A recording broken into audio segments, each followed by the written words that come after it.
Special cell की जांच में खुलासा हुआ है कि आरोपी करीब 9 महीने पहले चंडीगढ़ में किसानों के प्रोटेस्ट में मिले थे। इसी साल मार्च में चंडीगढ़ एयरपोर्ट के पास सभी आरोपियों की मुलाकात हुई थी। उस वक्त किसानों ने एयरपोर्ट रोड ब्लॉक कर दिया था। चंडीगढ़ में किसान आंदोलन के वक्त हुई मुलाकात से कई राज खुले हैं। चंडीगढ़ में हुई इस मुलाकात के बाद सभी आरोपी विशाल उर्फ विकी के गुरुग्राम वाले घर पर मिलते रहते थे। अक्सर सभी आरोपी देश के सबसे बड़े मुद्दे पर चर्चा करते थे। खुलासा हुआ है कि आरोपियों ने बेरोजगारी, किसानों की मांग, अग्निवीर और 1 रैंक 1 पेंशन के मुद्दे को फिर से उठाने की रणनीति बनाई थी। सरकार को घेरने वाले मुद्दों को उठाने का इरादा कई सवाल खड़े कर रहा है। सबसे बड़ा सवाल ये कि इन सभी 6 आरोपियों के पीछे कहीं कोई राजनीतिक संरक्षण तो नहीं है। क्या इन सभी आरोपियों का इस्तेमाल किसी सियासी साजिश और प्लानिंग के तहत किया गया? आरोपी विशाल को उसके गुरुग्राम वाले घर से हिरासत में लिया गया है, तो आरोपी ललित झा को स्पेशल सेल की टीम लगातार तलाश कर रही है। कई राज्यों में छापेमारी अभियान चलाया गया है। दिल्ली पुलिस का दावा है कि जल्द ही ललित झा की गिरफ्तारी होगी। और संसद कांड मामले में एक और बड़ा खुलासा हुआ है। संसद आने से पहले इंस्टाग्राम पर सागर शर्मा का पोस्ट, जीते या हारे पर कोशिश तो जरूरी है। अब देखना यह है सफर कितना हसीन होगा। 15 से 16 घंटे पहले सागर ने इंस्टाग्राम पर यह लिखा था। ये संसद के अंदर स्मोक कांड के बाद बाहर की ली गई तस्वीर है, जिसमें आरोपी सागर शर्मा को पुलिस ने दबोचा। अब खुलासा हुआ है कि संसद आने से 15 घंटे पहले सागर शर्मा ने अपने सोशल मीडिया प्लेटफॉर्म पर लिखा था कि जीते या हारे पर कोशिश तो जरूरी है। अब देखना यह कि सफर कितना हसीन होगा। उम्मीद है फिर मिलेंगे। ध्यान देने वाली बात यह है कि यह पोस्ट संसद की सुरक्षा में सेन से पहले पोस्ट लिखी गई थी। ऐसे में सवाल उठता है कि सागर शर्मा कौन से प्रयास की बात कर रहा है, किस जीत की बात कर रहा है सागर शर्मा? क्या सागर साथियों को कोई इशारा कर रहा है? क्या साजिश से पहले कोर्ट के जरिए बात हो रही है? जाहिर है तफ्तीश की कड़ी आरोपियों के सोशल मीडिया प्लेटफॉर्म से भी जुड़ती है, क्योंकि खुलासा यह भी हुआ है कि आरोपी नीलम भी सोशल मीडिया पर एक्टिव थी और लगातार जंतर मंतर समेत दूसरे विरोध स्थलों की तस्वीर पोस्ट करती थी। और कई राज्यों से जुड़े हैं संसद घटना के आरोपी। लखनऊ से सागर शर्मा से जुड़ा बड़ा खुलासा हुआ है। पड़ोसियों ने सागर शर्मा की चौंकाने वाली बात बताई है। 3 महीने पहले ही लखनऊ आया था सागर।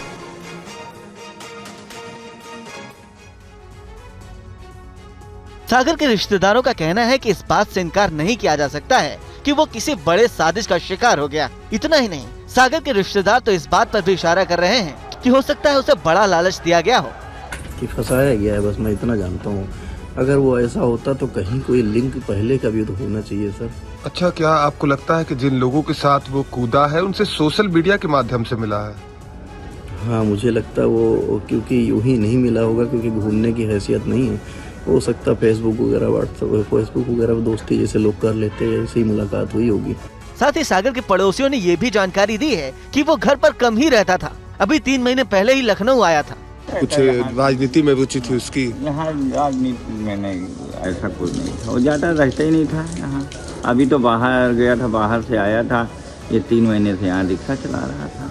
संसद भवन में बवाल मचाने वाले सागर शर्मा को जानने वाले ये भी कह रहे हैं कि उनका किसी राजनीतिक पार्टी से कोई लेना देना नहीं था। ऐसे में उसने इस घटना को क्यों अंजाम दिया, ये तो जांच पूरी होने के बाद ही पता चल पाएगा। और देखिए, आरोपी सागर शर्मा के घर लखनऊ पहुंचा टीवी9 भारतवर्ष। उम्मीद नहीं थी सागर ऐसा करेगा। सागर शर्मा के दोस्त ने कहा, क्रांतिकारी विचारधारा का था सागर शर्मा, दोस्त की तरफ से कहा गया।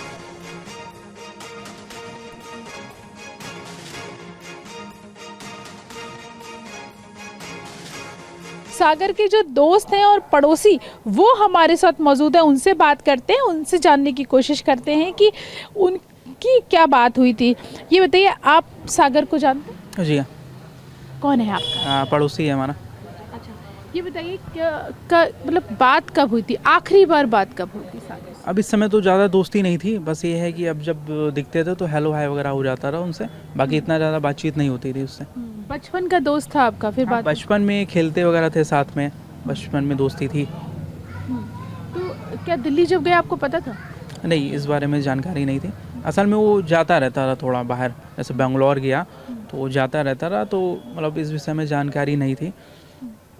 अच्छा, बताइए कि इस तरीके की जो घटना उसने की है उसके बारे में आप क्या कहेंगे? उसके बारे में हम लोग को यकीन नहीं हो रहा है कि वो ऐसा कुछ कर सकता है, क्योंकि असल में ना उसका मतलब लिंक ऐसे लोगों से था भी नहीं, नॉर्मल था, मतलब बंदा जैसे नॉर्मल युवा रहते हैं वैसे टाइप में था, तो इतना बड़ा नहीं लगा हुआ था कि हम लोग को ऐसा कुछ करेगा।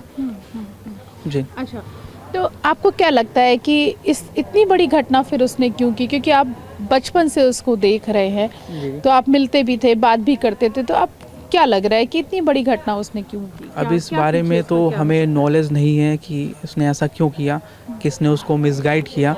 बाकी उसको देख के कभी ऐसा लगा नहीं हुआ था कि ऐसा कुछ करेगा। तो संसद भवन सुरक्षा चूक के मामले में कार्रवाई भी हुई है। सुरक्षा स्टाफ से जुड़े हुए 8 स्टाफ मेंबर्स को सस्पेंड कर दिया गया है। सुरक्षा में सेंध पर इस वक्त जांच जारी है और माना जा रहा है कि अभी और कार्रवाई होगी।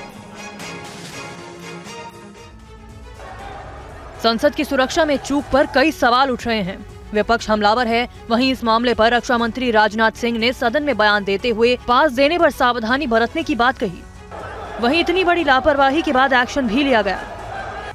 संसद की सुरक्षा से जुड़े स्टाफ के जिन 8 लोगों को सस्पेंड किया गया, उनके नाम रामपाल, अरविंद, वीरदास, गणेश, अनिल, प्रदीप, विमित, नरेंद्र बताए जा रहे हैं।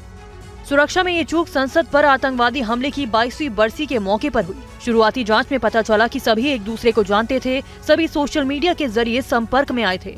संसद की सुरक्षा में बुधवार को हुई बड़ी चूक के बाद सुरक्षा एजेंसियां अलर्ट पर आ गई।